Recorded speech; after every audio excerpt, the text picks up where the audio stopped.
السلام علیکم دوستوں، امید کرتا ہوں آپ لوگ خیر وفیت سے ہوں گے۔ یوں تو قدرت کی بنائی ہر چیز ہی خوبصورت اور منفرد ہے، مگر کچھ مقامات اپنے سیر خیز حسن اور دل فریب نظاروں کی وجہ سے الگ شہرت رکھتے ہیں۔ دوستوں اسی بھی آج میں تفصیل سے بات کروں گا، آپ نے بنے رہنا ہے میرے ساتھ ویڈیو کے اینڈ تک۔ ایسے ہی ایک ملک جس کا نام بھوٹان ہے، جسے اپنے اچھوتے حسن اور خاص امور پہ پذیرائی حاصل ہے۔ دوستوں یہ ہمالیہ میں واقع ایک چھوٹا سا خوشحال ملک ہے جو انڈیا اور چین کے درمیان میں واقع ہے، جہاں کی آبادی 8 لاکھ کے قریب ہے اور اس کا رقبہ تقریباً 38,394 مربع کلومیٹر پر پھیلا ہوا ہے۔ یہ آبادی کے لحاظ سے دنیا میں 160 جبکہ رقبے کے لحاظ سے 133ویں نمبر پہ آتا ہے۔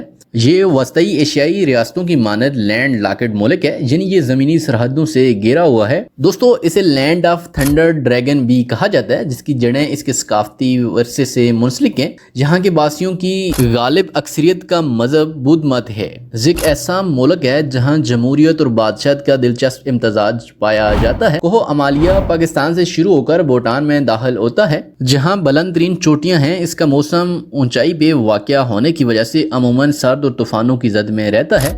بھوٹانی ہمالیہ میں سطح سمندر سے 7,000 میٹر سے بلند چوٹیاں ہیں اور اس کی بلند ترین چوٹی گنکھر پیونسم ہے، جس کا شمار دنیا کی بلند ترین چوٹیوں میں ہوتا ہے۔ دوستو یہاں بھی جنگلی حیاتات بھی موجود ہیں، جس میں سنہری لنگور عملیاتی طاقن کا ذکر نہ کرنا زیادتی ہوگی۔ یہاں کے نشیبی علاقوں میں بنگال ٹائیگر، چیتے، ہیپٹ خرگوش اور کابلی ریچھ پائے جاتے ہیں۔ اس کے علاوہ کالے ریچھ، سرخ پانڈا، گلہری، جنگلی سور، نیلی بھیڑ اور ہرن کی متعدد قسمیں پائی جاتی ہیں، جہاں پرندوں کی 770 سے زائد متنوع اقسام پائی گئی ہیں۔ جی دوستو اگر یہاں کی معیشت کی بات کی جائے تو اس کا انحصار بنیادی طور پر کاشتکاری، جنگلات، ٹورزم اور ہائیڈرو الیکٹرک پاور پہ ہے۔ یہ ان چیدہ ممالک میں شامل ہوتا ہے جو ماحول دوستی کے منصوبوں پہ سختی سے عمل پیرا ہے۔ یہاں کا 60% حصہ جنگلات پہ مشتمل ہے۔ اس کے ساتھ ہی یہاں پہ تمباکو نوشی سختی سے بین ہے۔ اس کا لین دین کے حوالے سے واضح پالیسی ہے، جہاں ہر برس لاکھوں سیاح آتے ہیں، جس سے ملکی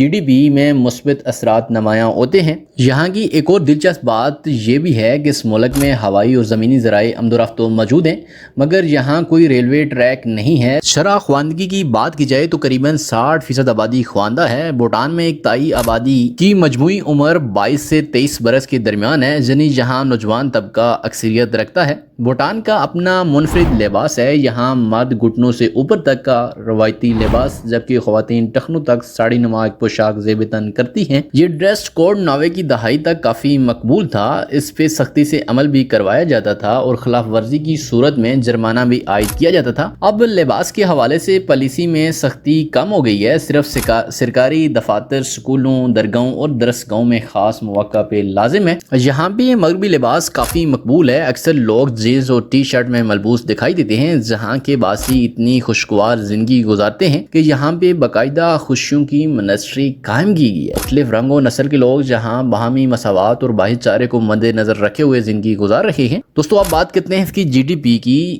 یوں تو ملکوں میں GDP کو ناپا جاتا ہے، لیکن بھوٹان میں GDH یعنی کہ گروس نیشنل ہیپینس کا بھی حساب لگایا جاتا ہے۔ یہ تصور 1972 میں بھوٹان کے چوتھے بادشاہ ونگ چک نے دیا تھا۔ وہ اپنی کام کو معاشرتی اقتدار اور عوانگی سے روشناس کروانا چاہتے تھے۔ بھوٹان کی دیکھا دیکھی اقوام متحدہ نے قوموں کے لیے خوشی اور ذہنی سکون کی ترویج کے لیے سن 2011 میں فنڈامنٹل ہیومن گولز کو مروج کیا۔ اگر بات کریں یہاں تعلیم کی تو تعلیم اور صحت کی تمام تر سہولیات جہاں مفت ہیں۔ حکومت گاؤں میں رہنے والے بچوں کو ٹیوشن فیس سے لے کر اسٹیشنری تک کے اخراجات خود اٹھاتی ہے اور تعلیم تک رسائی ہر بچے کا حق ہے۔ یہاں گزشتہ چند برسوں میں شرح خواندگی میں اضافہ ہوا ہے، جس کی بنیادی وجہ جہاں پر متعارف کروائی گئی تعلیمی پالیسیاں ہیں۔ جہاں بے مروج صحت کے اعلیٰ نظام کی بدولت نومولود بچوں میں شرح اموات میں خاطر خواہ کمی ہوئی۔ جہاں بھی اپنے ہمسایہ ملک انڈیا کی نسبت متوقع عمر میں اضافہ دیکھا جاتا ہے۔ دوستو اب ایک سوال پیدا ہوتا ہے کہ کیا بھوٹان دیوالیہ ہو گیا ہے یا ہو سکتا ہے؟ اسی پہ ذرا نظر دوڑاتے ہیں۔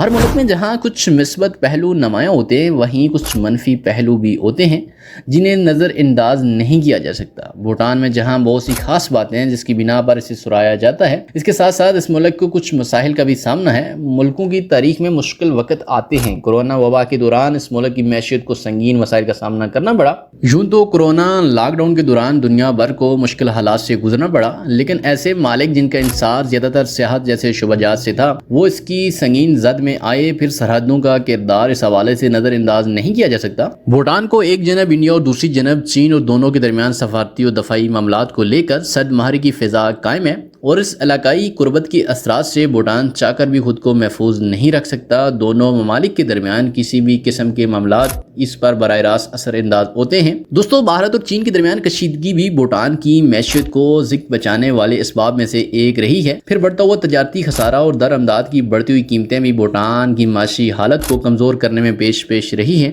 کچھ ماہرین کا خیال ہے کہ بھوٹان کا بحران سری لنکا جیسا نہیں۔ سری لنکا کی قرض میں ڈوبی معیشت اس وقت تباہ و برباد ہوئی جب ان کے پاس کھانا، تیل اور ادویات کی سپلائی افراط زر نہ ہونے کی وجہ سے معطل ہو گئی۔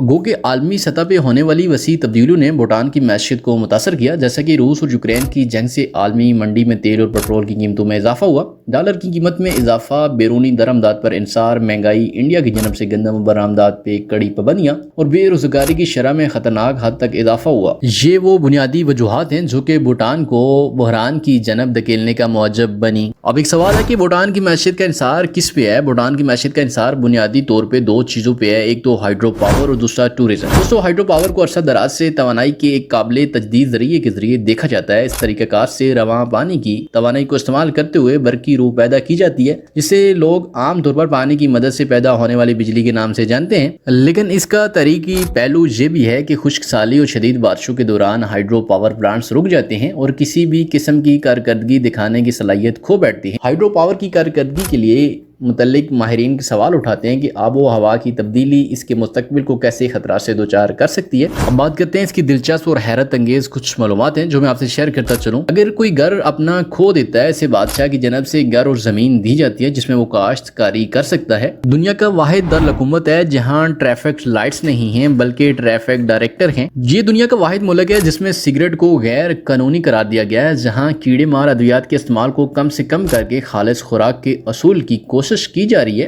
جہاں صحت کی سہولیات مفت ہیں، یہاں تک کہ سیاحوں کے لیے بھی تمباکو نوشی پر مکمل پابندی ہے۔ دنیا کا یہ آخری ملک ہے جہاں ٹی وی آیا۔ حکومت نے جہاں ایک دہائی قبل ٹی وی اور انٹرنیٹ سے پابندی اٹھائی۔ یہاں کی بلند ترین چوٹی گنگا کھڑ پیونزم واحد چوٹی ہے جسے تاحال سر نہیں کیا جا سکا۔ دوستو، بات کی جائے اگر اس کے ایئرپورٹس کی تو یہ دنیا کے مشکل ترین ایئرپورٹس ہیں۔ ایئرپورٹس کا مقصد آمد و رفت میں آسانی اور سہولیات پہنچانا ہوتا ہے۔ بھوٹان میں 5500 میٹر پہاڑوں سے گھیرے پاور ایئرپورٹ کو دیکھا جائے تو یہ دنیا کے مشکل ترین ایئرپورٹ میں سے ایک ہے، کیونکہ جہاں لینڈ کرنا کوئی آسان کام نہیں ہے۔ یہاں پر دن نکلنے کے بعد اور سورج ڈلنے سے قبل ہی جہازوں کی آمد و رفت متوقع ہوتی ہے، جہاں پائلٹس کو بلند و بالا چوٹیوں پہ پرواز کرنے اور لینڈنگ سے قبل وادی کی تیز ہواؤں کا سامنا کرنے میں کافی دقت اٹھانا پڑتی ہے۔ اور حیران کن بات یہ ہے کہ یہاں پر پرواز کرنے کی صنعت صرف 8 پائلٹوں کو ہی دی گئی ہے، جہاں پر لینڈنگ کے مناظر مسافروں کے لیے حیرت انگیز ہوتے ہیں۔ دوستو، یہ تھی آج کی دلچسپ ویڈیو۔ امید کرتا ہوں آپ کو ویڈیو پسند آئی ہوگی۔ ویڈیو اچھی لگی ویڈیو کو لائک کریں، چینل کو سبسکرائب کریں۔ مجھے دیجیے اجازت، اللہ حافظ۔